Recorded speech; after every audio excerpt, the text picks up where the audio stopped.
तुम लोग जिस नक्शे को लेकर घूम रहे थे वो सिर्फ कागज का एक टुकड़ा नहीं बल्कि इतिहास का एक ऐसा पन्ना है जो सदियों से खो गया था।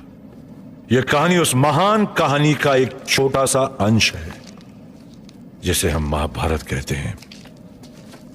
इतिहास जब भी सबसे सुरमा योद्धा का नाम लेगा तो वो होगा कृष्ण के चहेते अर्जुन का।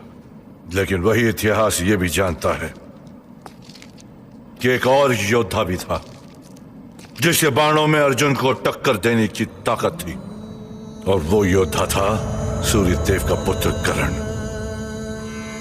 जो सूर्यदेव के दिए हुए कवच और कुंडल के साथ जन्मा था।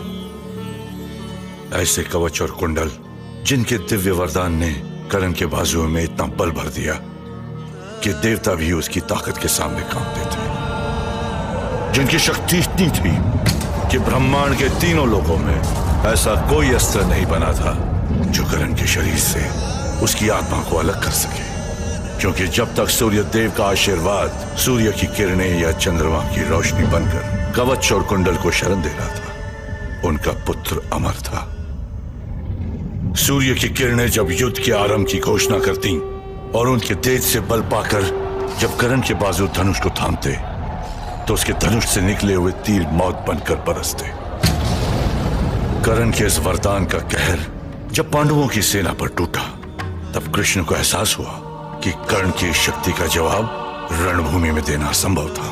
वो जानते थे कि कर्ण दानवीर था और स्नान के बाद भिक्षा में जो कुछ भी कर्ण से मांगा जाता वो उसे देने से इनकार नहीं करता। तब कृष्ण ने भेजा इंद्रदेव को।